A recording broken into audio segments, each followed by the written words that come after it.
Hey everybody, it is Ava Cherie, Miss Motivational Mobile Mindset, author of the Price of Evolution series. I'm sneaking on because I'm about to debut something that is critical, that's been placed in my spirit, and also a lot of you don't get to see. We all are utilizing our social platforms. We're all learning a plethora of information on the internet, Google, YouTube, and so forth, that has helped us and propelled us to go in great heights. And for me in my process, how to maximize who I am, what it is that I'm trying to do. We do all these things to get your attention on what it is we have to offer you, what our life skills has brought us through, what our education has helped us to grasp and understand. And if you follow... Sorry guys, ain't nothing like being interrupted by a beautiful bouquet of roses to brighten up your day, especially when I'm getting ready to talk about what I'm getting ready to talk about. So, we all want to do these different things on these different platforms, but I'm just going to speak about myself. I get in a complex situation sometimes of wondering what to share, what gems to drop, how not to get taken advantage of, and I get caught up in my servant leadership where I forget about me. You notice the playlist title of this is Fibro Fighter. I don't know if anybody knows what chronic pain sufferers go through. I live with chronic pain, migraines. I have since I was a teenager. They've gotten severely worse over the years. Till now, I used to get 66 injections of Botox. Now I get half dose because the 66 weren't really doing much for the migraines. So we reduced it, and I wanted to go natural, herbal vitamin supplement. So I reduced the Botox injections quarterly to 33. Not just migraines, but on top of that, for me, I was hosting an event for some people that I knew were struggling with a word that I couldn't even pronounce. It was fibromyalgia. And I was just doing it in support of chronic pain sufferers as a migraine sufferer. And this is our One Touch Outreach Ministries rolling out. We became ambassadors for the National Fibromyalgia Association. So I'm rolling it out for it to be in a Fibro month or whatever. And I'm getting all the statistics. I'm getting all the things together to have this nice, beautiful reception. And my mother flew in. I had a doctor's appointment a couple of weeks before that. And I found out that after a year of testing for lupus, cancer, any type of arthritis disorder, that I had fibromyalgia. What led me to it was not a primary doctor diagnosis, not my regular lab work. It was none of that. One night I could not sleep. It felt like pins and needles. And I was just tossing and turning how I was struggling with insomnia for so long. But I started to notice that my shins would hurt. I would stand up and I would fall. I would be walking on flat ground with heels and sneakers, but it got so bad I couldn't wear either. So I started to get sneakers with foam and house shoes with platform foam to like memory foam to contour to my feet. And I just couldn't figure it out. So yeah, I'm trying to figure out why am I walking and embarrassed. It looked like I was drunk. I was so super embarrassed. I was going places. In one particular place in the University of Delaware, I was at a graduation for someone who's like a niece to me. And my daughter and I are walking, and I'm on the parking lot, and I fall.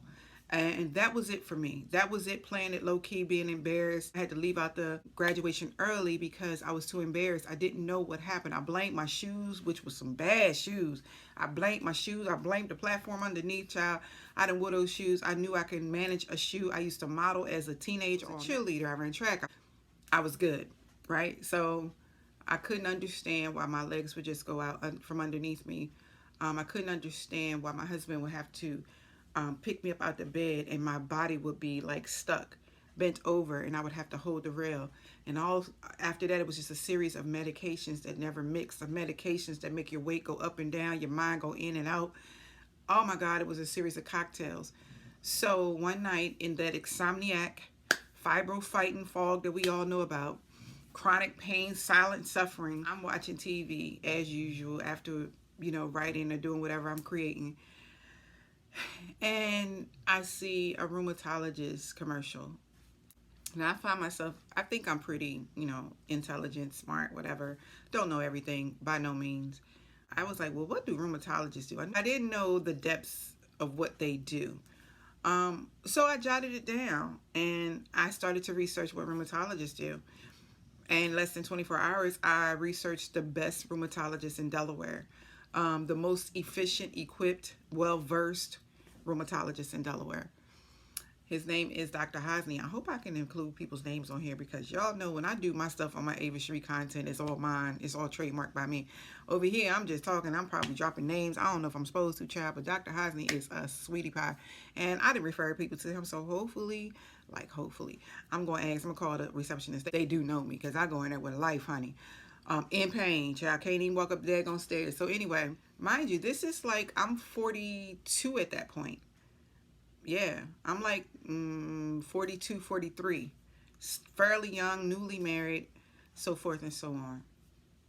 So I'm going through all these things that's inexplainable, but thank God I was I was at home working from that point, consulting and doing what I do. I was grinding. So everybody knew my hard work ethic, and we couldn't explain what was happening.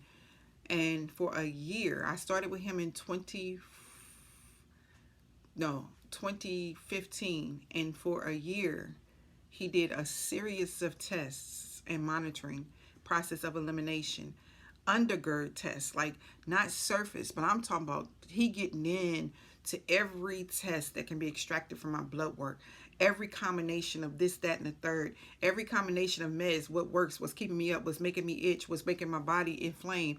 And at this point, I'm starting to notice more things in the year. I'm itching like, I don't want to say, but itching like I'm on drugs or something. I'm like, yo, that's not the lick. Like, I'm not, we ain't finna do that. And then the insomnia. Everybody in the house wanted to kick me outside, put me in the car somewhere and lock me up because I'm always on the move. So I'm like, okay, well, I'm going to take this insomniac seasons and create. I'm in there working. People like, if you don't take the sleep, like, so my mother flies in that April 2016, and I was like, ooh, I got a doctor's appointment this afternoon. Didn't even know, I forgot. So my only two primary doctors I see now is a neurologist and rheumatologist. The primary, out of here. So they caught the most severe and life-threatening things. And my OBGYN, they're great. Caught cervical cancer before too. So yeah, I go to this appointment. Dr. Hosny comes in and says, Avis, do you want me to talk in front of her? I was like, yeah, that's my mom. Like, she don't live here. Everybody know, hopefully y'all already know that majority of my family, other than my children and husband, are in St. Louis, Missouri. I'm from St. Louis, so that's where they are. So I sit her down and he's like, I'm thinking, I'm never scared of the diagnoses. I'm going to be honest with you. I'm never scared of a diagnosis. What I'm most scared of is to live without any knowledge of what's going on with me. I am truthful with myself and others. I'm very, if you guys know me personally, it sometimes may be harsh truth, but I think that's what we draw towards each other for. Y'all need that energy and I need it back. But if you think I'm raw and uncut with y'all, what you think I am myself? I ain't delusional and I ain't in denial. So guess what? I be like, give it to me. So when I found out I had cervical cancer and they removed it twice and they cryosurgered and it didn't come back, I didn't have a turnaround time to go home and cry. I was at work, took a lunch break, did the test, came back, had an abnormal pap, had to go here the next day. When they did their thing, they had to call me back to back. I didn't even have time to tell anyone. My appointments was bing, bing, bing, bing. And so I'm adapt to taking it for what I know and knocking it out. Like, I'm not like a superhero, super shiro. I'm just born and bred that way. Like, let me know what it is I'm working with, what I'm up against, and I can fight it. You know what I'm saying? Like, all that cute stuff, life ain't cute. My life ain't been cute. So the last thing I'm going to do is be in denial that something's going on with me or someone around me, and we're not going to take that thing head on. Sometimes it gets too grrr. Sometimes I'm too bossed up for people. Sometimes my loved ones, especially, like, oh, I can't handle things the way you do. Let me process this slower. For me, I'm a spiritual warfare queen too. I'm like, I'm in that thing with you. I'm connected. I feel people's pain. So when I was going through, I didn't know if it was me or if it was my something that I was connected to. I didn't know. So we did some like strenuous tests that could have come back possible with these diseases. And you know, the big C is what everybody's afraid of. Not afraid of, we're not gonna speak that. The big C ain't nobody got time for, okay? So he said, you have fibromyalgia. And because of all the collective body of data he gathered with me, the histories, the sudden change, the tests, the rigorous tests, seeing him monthly, not because he's ripped me off, seeing him after adjusting meds, he'll stretch it out to 6 weeks. Look, it was strenuous tests, a strenuous treatment plan to come to this conclusion that is very sensible. Now I have fibromyalgia, less than 2 weeks of my first National Fibromyalgia and Chronic Pain event for chronic pain sufferers and blah, blah, blah, that I'm thinking I'm going to give this grandiosity speech about migraine sufferers only, because I'm a migraine sufferer at the time, getting all those dang on injections, 66. And I'll get to what that looks like for me.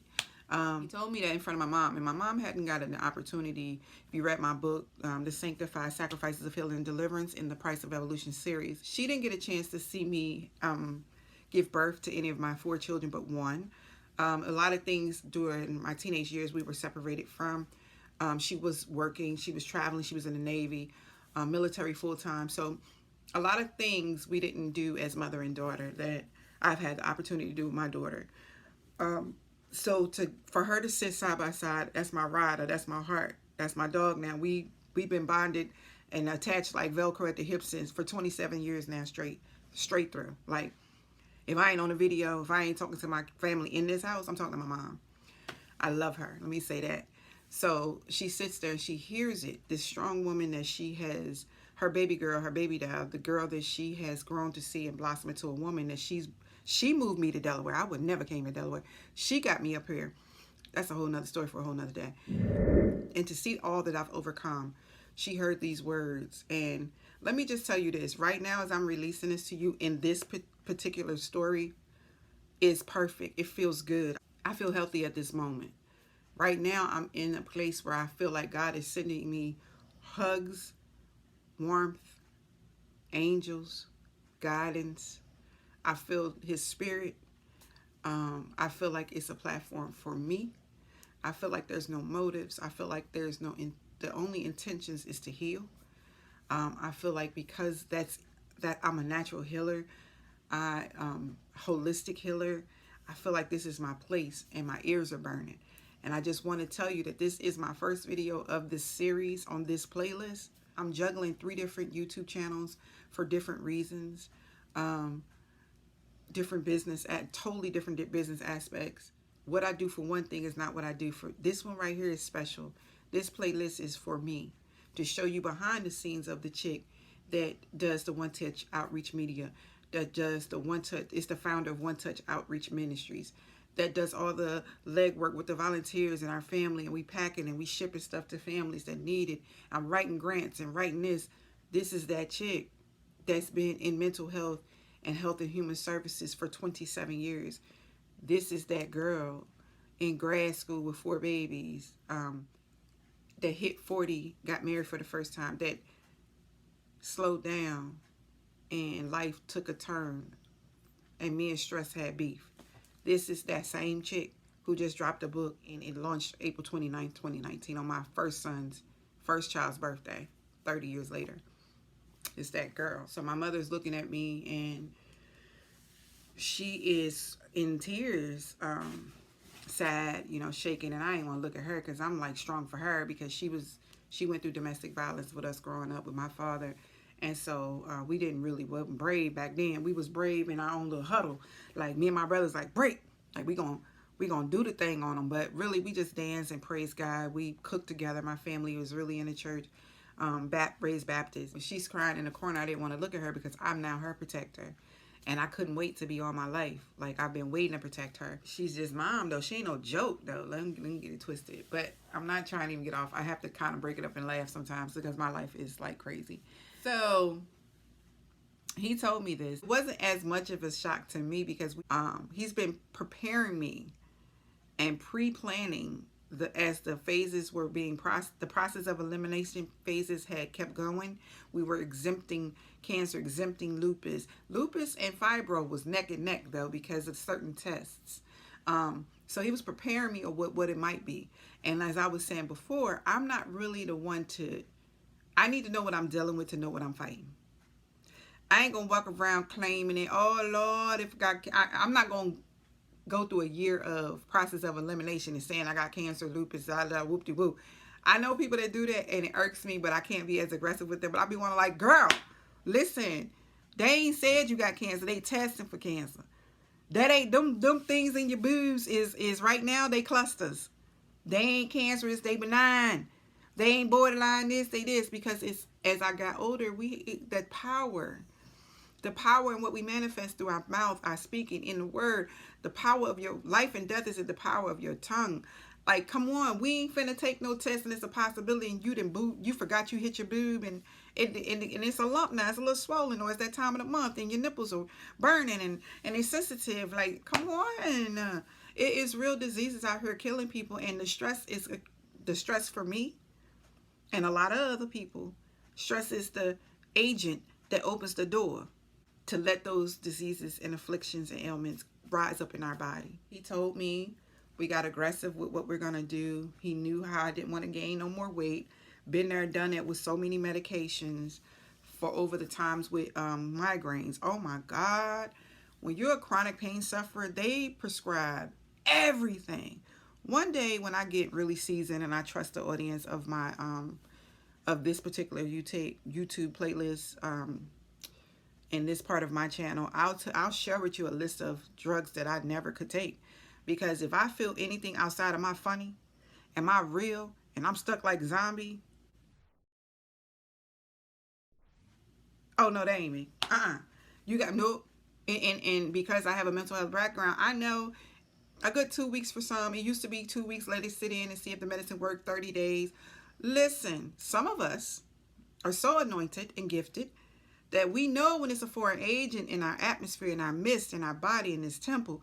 And let me tell you, when I take certain drugs, oh no, we ain't about to do that, because I got to get up. I got to make sure my kids are straight, my house is straight. I'm cooking, I'm cleaning, I'm writing, I'm doing this. I'm a servant leader. I can answer the call. People have a dire need and a stress call come through. I can't be sitting over there like this,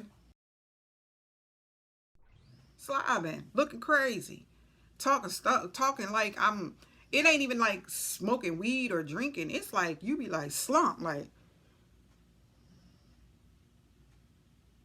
nodding. Who does that? That's why I understand people that be nodded out. I ain't gonna talk about the addiction because it's real. But if you see and go through that and you serve other people more than yourself, you can't nod when you serving. You can't be on like nah.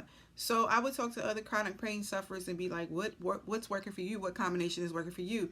And now, disclaimers. A lot of the times, if I do decide to share my list of what they've prescribed that I'm not taking anymore, a lot of things I had to learn, being that I had a mental health background, I started seeing some of those antidepressants, seizure suppressants, brain epilepsy seizure medicine coming across, because I investigate everything that go in this mouth.